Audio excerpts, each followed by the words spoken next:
Captain Yuna Kim stood in the long hallway of Nexus Prime Station. Her boots made soft clicking sounds on the metal floor. She was only 1.5 meters tall. Most aliens on the station looked down at her when they walked past. Some stopped and stared.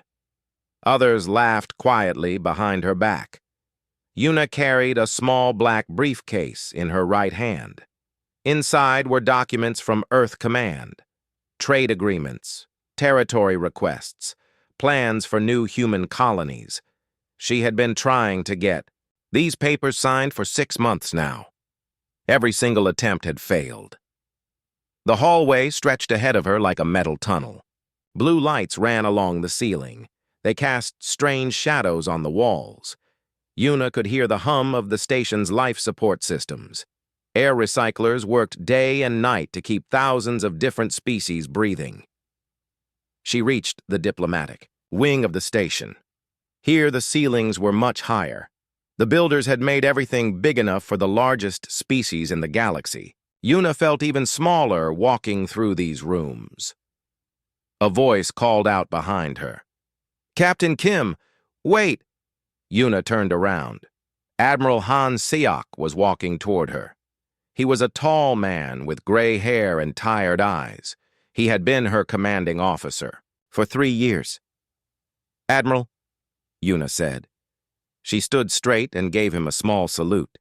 Han Seok stopped in front of her. His face showed worry. "Yuna, we need to talk." "About what, sir?" "About this morning's meeting with the Velthari Empire." Yuna's shoulders dropped a little. She already knew what he was going to say. The Velthari had been her 17th rejection, just like all the others. "Let me guess," Yuna said. "Earth Command is not happy." Han Seok nodded. "They want to know why our best diplomat cannot get a single species to take us seriously." Yuna looked down at her briefcase. Inside were records of every meeting she had attended. The Zephyrians had laughed when she entered their embassy. The Titan Collective had asked if she was someone's child. The Morphic Alliance had simply ignored her completely. "It is always the same thing," Yuna said quietly. "They look at me and see weakness." "The Velthari ambassador said you were too small to represent a serious species," Han Seok continued. "He asked if we were making fun of their empire by sending a child." The words stung. Yuna had heard similar comments 17 times now. Each rejection felt like a knife in her chest. She had 3 degrees in xenobiology. She spoke 12 alien languages. She could calculate hyperspace jump coordinates in her head. But none of that mattered when she walked into a room. "What does Earth Command want me to do?" Yuna asked. Han Seok looked uncomfortable. "They want to replace you." "With who?" "Someone more imposing. Colonel Park from the Marine Corps. He is 2 meters tall and has cybernetic arms." Yuna felt her heart sink.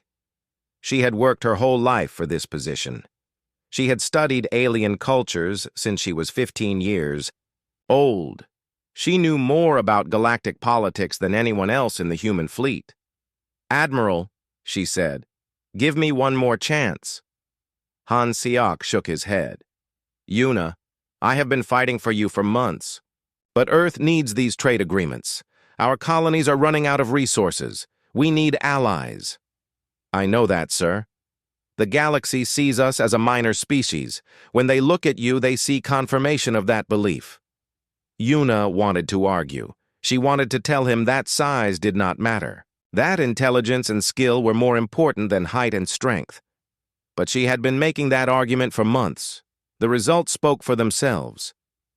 "There is one more meeting scheduled," Han Seok said. "Tomorrow morning. The Korth Republic just arrived at the station." Yuna looked up. The Korth Republic was famous throughout the galaxy. They were warriors, 3 meters tall with natural armor and claws. Their ships were massive. Their reputation was terrifying. "The Korth?" Yuna said. "They never negotiate with anyone."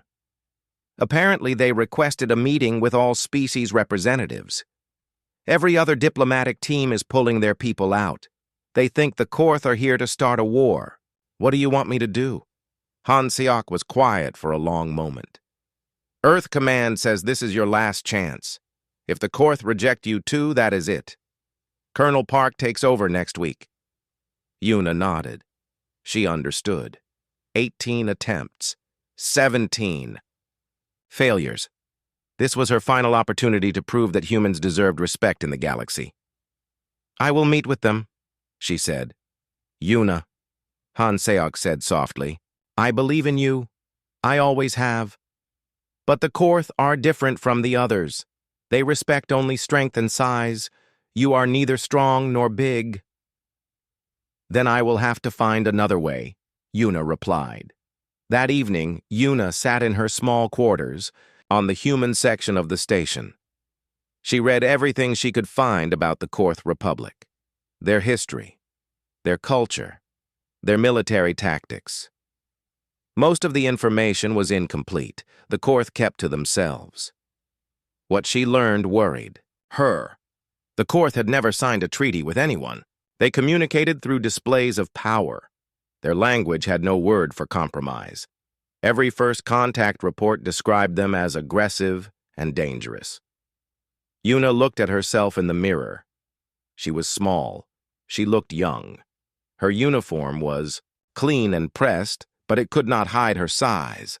Tomorrow she would walk into a room with aliens who were twice as tall as her. Aliens who could break her in half with their bare hands. But she had to try. For Earth. For humanity's future in the galaxy. For all the colonies that needed resources to survive. As she prepared for bed, Yuna made herself a promise. Win or lose, she would not give up. She would face the Korth with the same courage her ancestors had shown when they first reached for the stars. The 18th meeting would be different. It had to be. The next morning came too quickly for Yuna. She woke up before her alarm went off. Her hands were shaking as she got dressed. Outside her small window, she could see the massive Korth ships floating near the station. They were black and covered, with sharp edges. They looked like weapons even when they were not moving. Yuna put on her best uniform. She checked her appearance in the mirror 3 times. Her black hair was pulled back in a neat style. Her boots were polished until they shined. She looked professional, but she still looked small. The diplomatic wing was almost empty when she arrived. Usually there were dozens of representatives from different species. Today there was only silence. The other diplomats had all left the station or were hiding in their quarters. Yuna walked toward Conference Room Alpha. Her footsteps echoed in the empty hallway. The room was the largest on the station. It was built to hold meetings between many different species at once. Today, it would hold only her and the Korth. 2 security guards stood outside the room. They were both humans from Earth. One of them was Captain Jiho Nam. He had been at the academy with Yuna. He used to make jokes about her height. "Yuna," Jiho said as she approached, "are you sure about this? The Korth general is huge. He could crush you without thinking about it." "I have a job to do," Yuna replied. "This is crazy. Every other species ran away from these aliens. Maybe we should do the same." Yuna looked at him with steady eyes. "Earth needs allies, Jiho. Someone has to try." The other guard pressed a button on the wall. The doors to the conference room slid open with a soft hiss. Cold air rushed out. The Korth, liked their environment much colder than humans did. Yuna stepped inside. The room was enormous. The ceiling was at least 10 meters high. A long table sat in the center with chairs sized for different species. At the far end of the table stood the largest alien Yuna had ever seen. General Kai Thorne of the Korth Republic was over 3 meters tall. His body was covered in natural armor that looked like black metal. Sharp claws extended from his fingers. His eyes were bright gold and seemed to glow in the dim light. When he moved, Yuna could hear the soft clicking of his armored plates. Yuna walked to the other end of the table. She looked tiny compared to the massive alien. The distance between them felt like a canyon. She could feel his golden eyes watching every step she took. "You are the human representative?" Kai asked. His voice was deep and rumbled like thunder, but he spoke perfect galactic standard without any accent. "I am Captain Yuna Kim of the Earth Diplomatic Corps," she replied. She kept her voice steady, even though her heart was beating fast. Kai moved around the table toward her. Each of his steps made a small thudding sound on the metal floor. His shadow fell over her like a dark cloud. Yuna had to tilt her head back to look at his face. "Interesting," Kai said. He stopped a few meters away from her. "Your species sends their smallest warrior to face their greatest challenge. I am not a warrior, General. I am a diplomat." "There is no difference," Kai replied. "Both require courage. Both require the willingness to face the unknown." Yuna studied his face. Unlike the other 17 species she had met with, Kai was not laughing at her. He was not making jokes about her size. His golden eyes showed something different. They showed interest. "Why did you request this meeting?" Yuna asked. "Because the galaxy is changing," Kai said. "Old rules no longer apply. Old assumptions no longer hold true." "What do you mean?" Kai walked to the large window that looked out into space. His massive frame blocked most of the light. "Tell me, Captain Kim, what do you know about the Drakmor hegemony?" Yuna thought, for a moment. "They are an aggressive empire from the Outer Rim. They have been expanding their territory for the past 50 years. They have been doing more than expanding," Kai said. "They have been enslaving entire species. Those who cannot fight back become workers. Those who resist are killed." "What does this have to do with our meeting?" Kai turned back toward her. "The Drakmor are coming to this sector. They will arrive within 6 months. When they do, every species in this area will have to choose: fight or surrender." Yuna felt a chill run down her spine. "Are you asking Earth to join you in a war?" "I am asking Earth to prove that it deserves to survive." "How?" "By showing me that humans understand what it means to win against impossible odds." Kai pressed a button on the table. A holographic display appeared in the air between them. It showed a complex maze filled with obstacles and traps. "This is a Korth warrior's trial," Kai explained. "It tests speed, intelligence, and adaptability. Warriors who pass become leaders. Warriors who fail do not survive." Yuna looked at the hologram. The maze was built for creatures the size of the Korth. The passages were wide and the obstacles were massive. Everything about it seemed designed for beings much larger than her. "You want me to complete this trial?" she asked. "I want you to show me why 17 species were wrong to dismiss your people." Yuna stared at the holographic maze. Part of her wanted to walk away. This was clearly a test she could not pass. She was too small, too weak. The trial was designed for alien warriors who were twice her size. But another part of her remembered. All the rejections, all the laughter, all the times other species had looked at her and seen nothing but weakness. "When do we start?" Yuna asked. For the first time since she had entered the room, Kai Thorne smiled. It was not a cruel smile or a mocking smile. It was the smile of someone who had found exactly what they were looking for. "Now," he said. The holographic maze disappeared, and Kai led Yuna through the corridors of Nexus Prime. They walked toward the training sections of the station. These areas were usually empty except for security drills. Today, the hallways felt different, more dangerous. They entered a massive chamber that Yuna had never seen before. The room was at least 50 meters wide and 30 meters tall. The walls were made of dark metal with strange patterns carved into them. Bright lights hung from the ceiling like artificial stars. In the center of the room stood the physical version, of the maze Yuna had seen in the hologram. It was built from black metal and glowing energy barriers. The passages were 3 meters wide and 4 meters tall. Everything was sized for creatures like Kai. "This is the trial of the warrior's path," Kai explained. "Korth soldiers must complete it before they can lead others into battle." Yuna looked up at the towering maze. From ground level, it looked even more impossible. The entrance was a tunnel that seemed to stretch forever into darkness. She could hear mechanical sounds coming from inside, moving parts, shifting walls, active traps. "What exactly do I need to do?" Yuna asked. "Reach the center of the maze, touch the victory stone, return to this spot. Do it faster than any Korth warrior has ever done." "How fast is that?" "The current record is 18 minutes and 37 seconds. Yuna felt her stomach drop.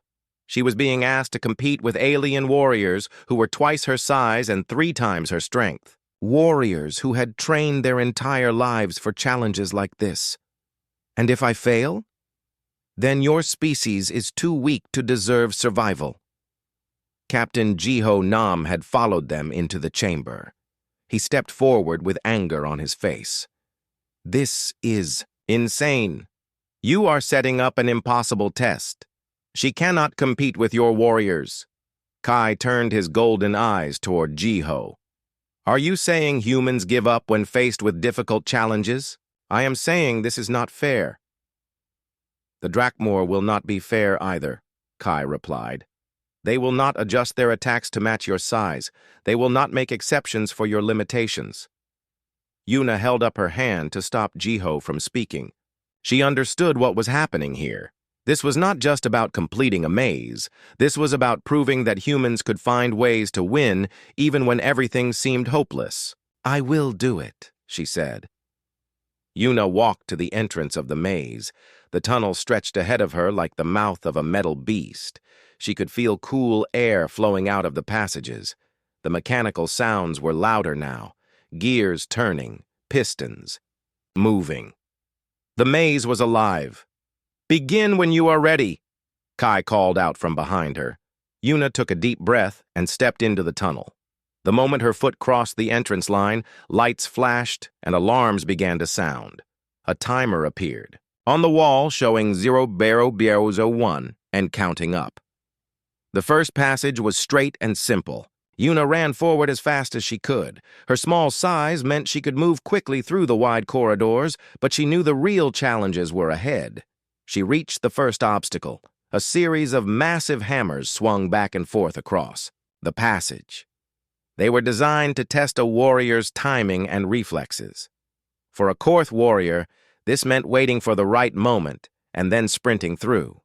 But Yuna was small enough to run underneath the hammers. She did not need to wait for them to move. She simply ducked low and ran through the space beneath them. The timer showed 0345 when she passed the first challenge. The second obstacle was a climbing wall. Handholds were carved into the metal surface leading up to a platform 15 meters above. The handholds were spaced for Korth warriors with their long arms and powerful claws. Yuna looked at the wall and realized she could never climb it the intended way. The distances were too great. But she noticed something else. Air vents ran along the sides of the chamber. They were maintenance passages for the station's systems. They were just big enough for someone her size. She found an access panel and opened it with her emergency tools. Inside was a narrow shaft that led upward. It was dark and cramped, but it bypassed the entire climbing challenge. She crawled through the shaft and emerged on the upper platform. The timer showed 07.12. The third obstacle was a balance beam suspended over a pit filled with energy barriers. The beam was designed for creatures with large feet and perfect balance. Yuna looked at it and knew she had an advantage here too. She was lighter than a Korth warrior. Her small feet could find grip on surfaces that would be impossible for larger beings. She ran across the beam like a dancer. Her years of training in zero-gravity environments had taught her perfect balance. She reached the other side in seconds. while a Korth warrior would have needed to move slowly and carefully. The fourth challenge was a puzzle room. Ancient symbols covered the walls. The solution required understanding Korth military history and tactical thinking. This was where Yuna's real skills showed. She had studied Korth culture for years. She knew their legends and their strategies. While other species saw them as simple warriors, Yuna understood they were actually brilliant tacticians. The puzzle was based on a famous battle where Korth forces had defeated a much larger enemy through clever positioning. She solved the puzzle in less than 2 minutes. The timer showed 14:22. The final challenge was the most dangerous: a corridor filled with energy weapons that fired randomly. Warriors had to use their armor and strength to push through the barrage. Many Korth soldiers were injured during this test. But Yuna realized something important. The weapons were programmed to target large moving objects. Her small size and quick movements made her almost invisible to their sensors. She moved through the corridor like a shadow, dodging and weaving between the energy blasts. She reached the center of the maze and touched the victory stone.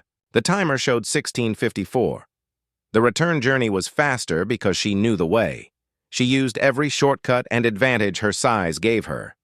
When she emerged from the maze entrance, the timer showed 17:33. Kai Thorne stood waiting for her. His golden eyes were wide with something that looked like amazement. For several long moments he said nothing. 17 minutes and 33 seconds, he finally announced. A new record. Captain Jiho Nam stared at her with his mouth open. How did you do that? Yuna was breathing hard, but she managed to smile. I stopped trying to be as big as they are. I started using what made me different. Kai walked over to her. For the first time since they had met, he lowered himself to one knee so they could speak at eye level. Tell me, Captain Kim, he said. What did this test really measure? Adaptability, Yuna replied. The ability to turn disadvantages into advantages. The willingness to find new solutions to old problems. And why is that important? Because that is how smaller forces defeat larger ones. That is how the weak can overcome the strong. Kai nodded slowly. Now you understand why I brought you here. After the maze test, Kai led Yuna to a private meeting room deep inside the Korth section of the station. The walls here were different from the rest of Nexus Prime. They showed images of Korth history carved in metal, battle scenes and peaceful moments mixed together like a story told in pictures. Yuna sat in a chair that was too big for her. Her feet did not touch the floor. Kai sat across from her at the large table. Between them was a holographic display showing star maps and ship movements. What you did in that maze, Kai began, proves something very important. It proves that your species thinks differently than others. Different how? Most species in the galaxy solve problems with force. They make themselves bigger, stronger, more dangerous. When they face a challenge, they try to overpower it. Yuna nodded. That is what the other 17 species expected from me. They wanted to see strength and size. Exactly. But humans do something else. You find ways around problems instead of going through them. You turn weaknesses into strengths. This is very rare in the galaxy. Kai touched a control on the table. The holographic display changed. Now it showed a massive fleet of dark ships moving through space. The ships were enormous and covered with weapons. They looked like flying fortresses designed only for war. These are Drakmor ships, Kai explained. For 100 years, they have been conquering smaller species across the galaxy. They use the same strategy every time. Overwhelming force, bigger ships, more weapons, larger armies. And it works? Against most species, yes. The Drakmor are very good at being bigger and stronger than their enemies. They find species that try to fight them the same way and they crush them. Yuna studied the images. The Drakmor. Ships were intimidating, but they all looked the same. No creativity, no adaptation, just raw power applied the same way over and over. But you are different, she said to Kai. We are different, and so are you. This is why I wanted to meet with humans. Kai touched the controls again. The display showed new images, Korth ships that looked damaged and broken, Korth cities that appeared to be abandoned, Korth warriors fleeing from unseen enemies. What happened? Yuna asked. The Drakmor happened. 6 months ago, they attacked our outer colonies. We fought them the way we had always fought. Ship to ship, warrior to warrior, strength against strength. And you lost? We lost badly. The Drakmor had bigger ships and more soldiers. Our traditional fighting methods were useless against them. We realized we needed to change our approach, or our entire species would be destroyed. Yuna was beginning to understand. So you started looking for allies who thought differently. We started looking for species that had learned to win against superior forces. Species that understood how to be clever instead of just strong. Kai stood up and walked to one of the carved walls. He pointed to an image that showed small Korth fighters defeating much larger enemies. This is from our ancient history, he said. Before we became known as warriors, we were known as survivors. We lived on a harsh world with dangerous predators. We learned to be smart instead of just tough. But that changed. We became successful. We built large ships and powerful armies. We forgot the lessons that kept us alive for thousands of years. We started solving every problem with force. Until you met the Drakmor. Until we met the Drakmor, Kai agreed. They reminded us that there is always someone bigger and stronger. They showed us that our new way of thinking was wrong. Yuna looked at the star map again. She could see the pattern now. The Drakmor expansion followed a clear path. They moved from system to system, conquering everything in their way. Nothing seemed to slow them down. How much time do we have? She asked. The Drakmor will reach this sector in 4 months, maybe less. When they arrive, they will demand that every species either surrender or be destroyed. What about the other species on this station, the ones who rejected me? Kai made a sound that might have been laughter. They are planning to surrender. They think the Drakmor will let them keep some independence if they give up without fighting. Will they? No. The Drakmor do not believe in independence. They believe in control. Species that surrender become slaves. Species that resist become extinct. Yuna felt a chill run through her body. Everything suddenly made sense. Kai had not been testing her strength or size. He had been testing her ability to think creatively under pressure. He had been looking for proof that humans could find solutions others could not see. You want to form an alliance, she said. I want to form something more than an alliance. I want to create a new way of fighting, a way that uses intelligence instead of just power. What do you mean? Kai returned to his seat. His golden eyes seemed to glow brighter as he spoke. Human military history is full of examples. Small forces defeating large ones, weak armies overcoming strong ones. Your species has perfected the art of winning impossible battles. Give me an example. Your ancient Battle of Thermopylae. 300 soldiers held off an army of thousands. They used terrain and tactics to multiply their strength. Yuna was surprised. You know about that? I know about many human battles. Your Vietnam conflict where farmers defeated a superpower. Your 6-day war where a small nation beat multiple larger enemies. Your species understands something most others have forgotten, which is that victory does not always go to the strongest. Sometimes it goes to the smartest. Kai activated another hologram. This one showed tactical diagrams and battle plans. Human strategies mixed with Korth technologies, small ships working together to defeat larger ones. I propose a partnership, Kai said. Korth manufacturing and defensive capabilities combined with human tactics and innovation. We build a fleet that fights differently than anything the Drakmor have seen. Yuna studied the plans. They were brilliant. Human stealth technology scaled, up for Korth ships, Korth shield generators made small enough for human fighters, swarm tactics using many small vessels instead of few large ones.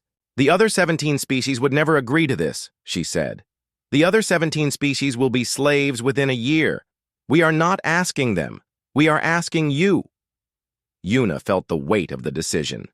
This was bigger than trade agreements or territory disputes.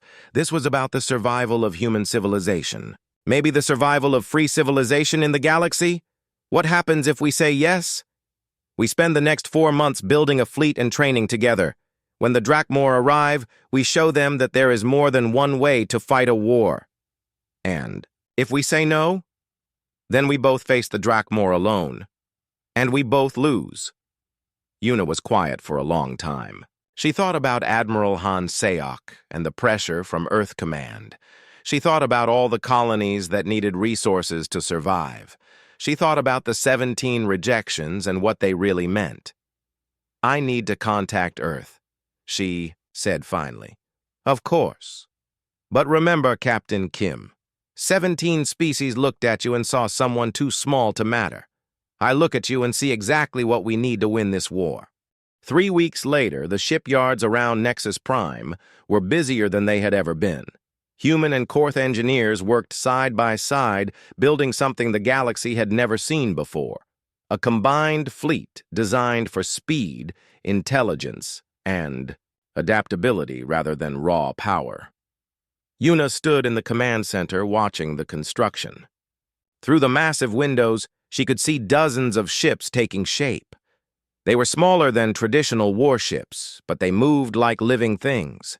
Human technology had given them grace. Korth engineering had given them strength.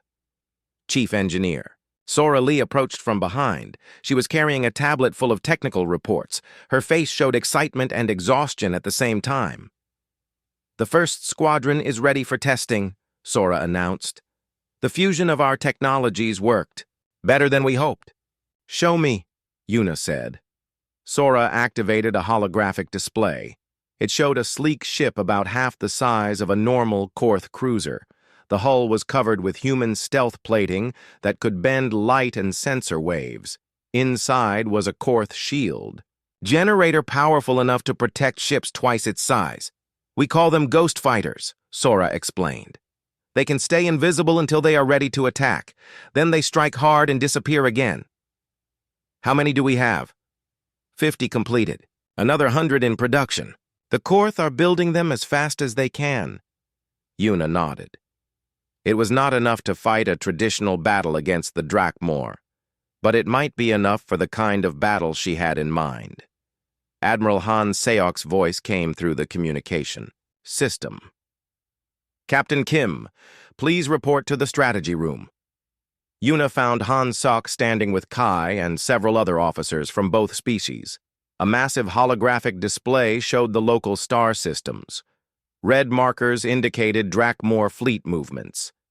They were getting closer every day. The scouts report the Drakmor advance fleet will arrive in 10 days, Han Sayok said. 300 ships, including battle cruisers and carriers. How many ships do we have ready? Yuna asked. 80 ghost fighters and 20 Korth heavy cruisers. Kai replied. We are outnumbered 15 to 1. Captain Jiho Nam shook his head. This is suicide. We should evacuate while we still can. Evacuate to where? Yuna asked. The Drakmor will follow us anywhere we go. Eventually, we have to make a stand. She walked to the holographic display and began highlighting different areas. But we are not going to fight them the way they expect. What do you mean? Han Sayok asked. Traditional space battles happen in open space. Large fleets face each other and exchange fire until one side wins. The bigger fleet usually wins because they have more weapons. That is how it has always been done, Kai agreed. But we are not going to do it that way. We are going to fight in the asteroid field near the 4th planet. The rocks will provide cover and limit their ability to use their large ships effectively. Yuna's fingers moved across the display, showing tactical positions and movement patterns. The ghost fighters will hide among the asteroids. When the Drakmor arrive, they will see only the Korth heavy cruisers. It will look like a traditional battle." "And then?" Sora asked. "Then we show them that small and fast beats big and slow." Over. The next week, both fleets practiced the new tactics. Human pilots learned to fly ships with Korth weapons systems. Korth gunners learned to work with human targeting computers. It was not easy. The two species thought differently about everything. But slowly, they began to work together. The Ghost. Fighters learned to move like schools of fish, appearing and disappearing in perfect coordination. The Korth cruisers learned to use the smaller ships as shields and scouts. Captain Minho Park commanded one of the Ghost fighter squadrons. He had been doubtful about the alliance at first. Korth warriors were too different from humans. Their methods were too aggressive. But working together had changed his mind. "They are not what I expected," he told Yuna during a break in training. "I thought they were just mindless warriors. But they are actually very smart. They just think about problems differently than we do." "Different how?" "They plan for every possibility. Humans are good at adapting when things go wrong. Korth are good at making sure things do not go wrong in the first place. And together? Together we might actually win this." The Drakmor fleet arrived exactly when the scouts predicted. 300 massive ships dropped out of hyperspace at the edge of the system. They moved in perfect formation like a metal storm heading for Nexus Prime. Yuna was in the command center of the lead Korth cruiser. Around her, both human and Korth officers worked at control stations. The ship felt different from human vessels. Everything was larger and more solid. But the humans had added their own touches. Sensors that could see through stealth fields. Computers that could calculate probability in real time. "Drakmor fleet is requesting surrender from all species in the system," the communication officer reported. "No response," Yuna ordered. "Let them think we are preparing to fight normally." On the main screen, the Drakmor fleet looked terrifying. The ships were enormous and covered with weapons. They moved slowly but with unstoppable purpose. Everything about them said that resistance was useless. "All ships, move to defensive positions in the asteroid field," Yuna commanded. The combined fleet moved toward the rocks near the fourth planet. 20 Korth cruisers took position among the larger asteroids. 80 Ghost fighters disappeared into the shadows where sensors could not find them. "Drakmor fleet is changing course to intercept us," the tactical officer announced. "Good. Everything is going according to plan." The Drakmor ships entered the asteroid field, like a hammer trying to crush a handful of sand. Their massive vessels had trouble moving between the rocks. Their long-range weapons could not get clear shots. They had to come closer to fight effectively. "Wait for it," Yuna said quietly. "Wait for them to commit." The Drakmor fleet formed up in attack formation. They positioned themselves to destroy the Korth cruisers with overwhelming firepower. It looked like the battle would be over in minutes. Now, Yuna said, 80 Ghost fighters appeared from nowhere. They struck the Drakmor fleet from every direction at once. Small, fast ships darted between the massive enemy vessels like angry insects. They targeted weapon systems, engines, and command centers. The Drakmor had never faced anything like it. Their weapons were designed to fight other large ships. They could not track targets that moved so quickly and unpredictably. Their formations broke apart as ships tried to defend themselves from attacks coming from all sides. "Korth vessels, advance and engage," Yuna ordered. The 20 Korth cruisers moved forward while the Ghost fighters kept the enemy confused. They used their heavy weapons to destroy Drakmor ships that had been damaged by the smaller vessels. In 30 minutes, it was over. Half the Drakmor fleet was destroyed. The other half retreated in chaos. They had never lost a battle before. They did not know how to handle defeat. "Casualty report," Yuna requested. 7 Ghost fighters damaged. 2 Korth cruisers with minor hull breaches. No ships lost. The command center erupted in cheers. Humans and Korth officers hugged each other and shouted in triumph. They had done the impossible. They had defeated an enemy that was supposed to be unbeatable. Kai walked over to Yuna. His golden eyes showed something she had never seen before. Respect mixed with pride. That was brilliant, he said. Your tactics worked perfectly. Our tactics, Yuna corrected. This was a team effort. The Drakmor will return with a larger fleet. Then we will be ready for them. And next time, we will have allies. Through the windows of the command center, Yuna could see ships from other species approaching the battlefield. The 17 species that had rejected her were coming to investigate. They had watched the impossible happen, and they wanted to be part of it. 1 month after the victory at Nexus Prime, the station had become the center of galactic politics. Ships from dozens of species filled the docking bays. The same aliens who had dismissed Yuna now waited in long lines, hoping for meetings with the Human Korth Alliance. The main assembly hall was packed with representatives from across the galaxy. Species that had never worked together were now discussing joint defense plans. The Drakmor threat had changed everything. Old prejudices seemed less important when survival was at stake. Yuna stood at the front of the hall wearing her best dress uniform. Next to her was Kai in ceremonial Korth armor that gleamed like black starlight. Between them was a small table, holding an object that caught the light and scattered it in rainbow patterns. The crown of unity was not large or impressive-looking. It was made from metals found only in Korth space and crafted using human precision techniques. The design was simple, but beautiful. 2 circles joined together to form one piece that could be worn by either species. Admiral Han Seok stepped forward to address the assembly. His voice carried clearly through the vast room. 6 months ago, Captain Yuna Kim was rejected by 17 different species. They said she was too small to represent humanity. They said her size made her weak. They said Earth was not worth their attention. Murmurs ran through the crowd. Many of the assembled representatives had been part of those rejections.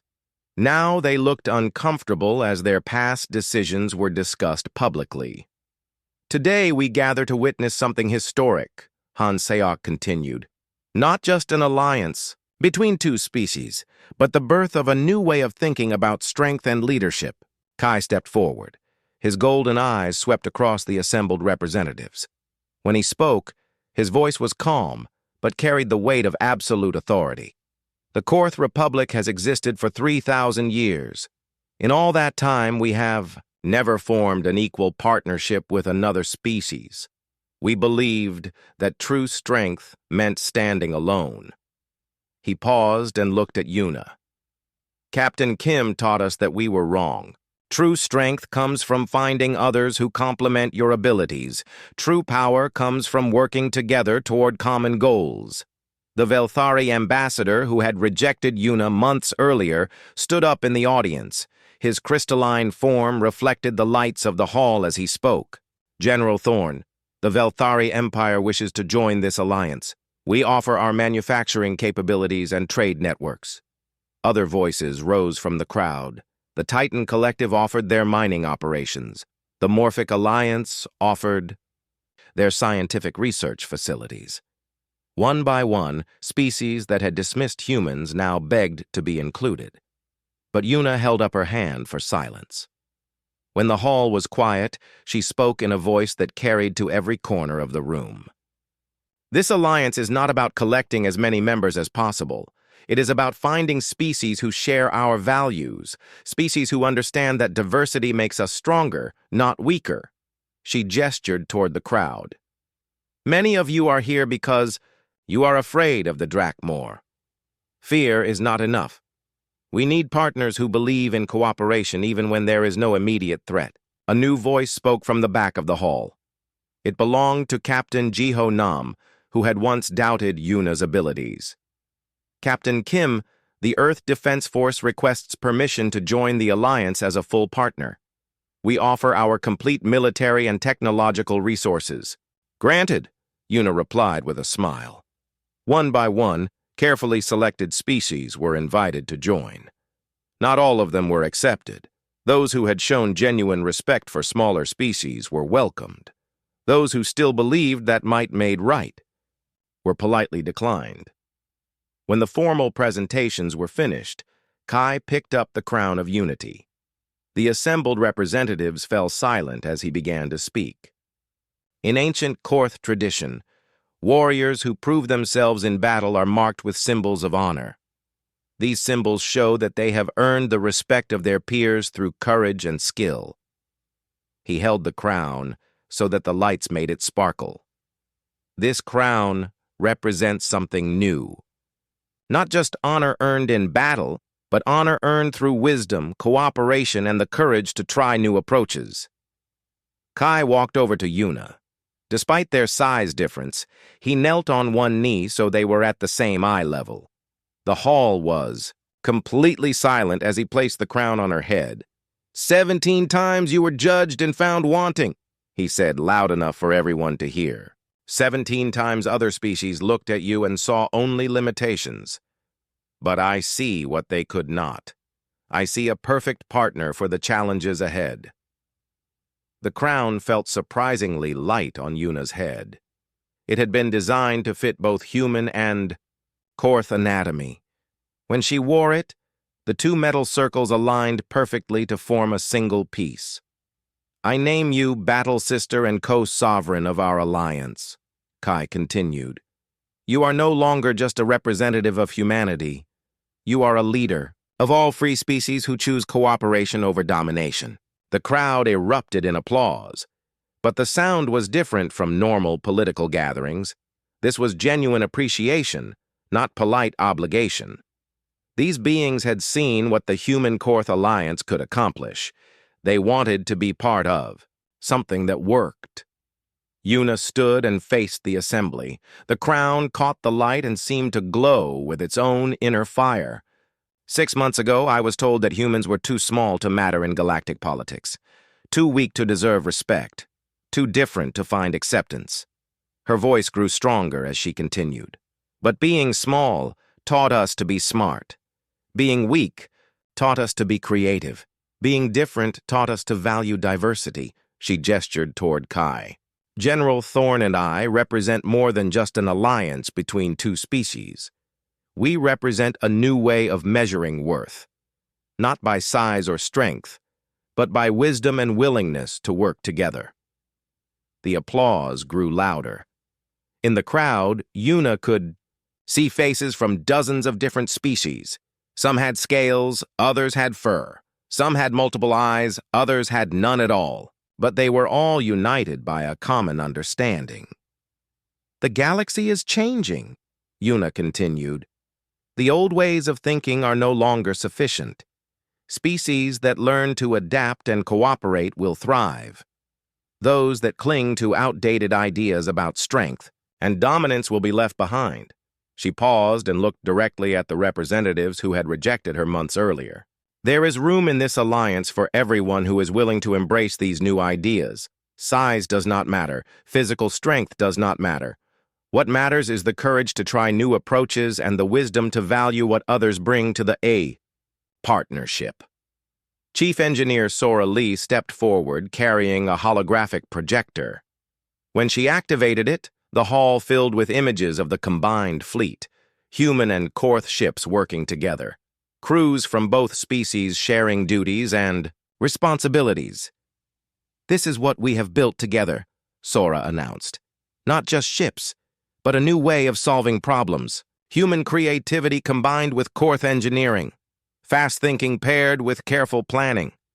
The images changed to show the battle against the Drakmor.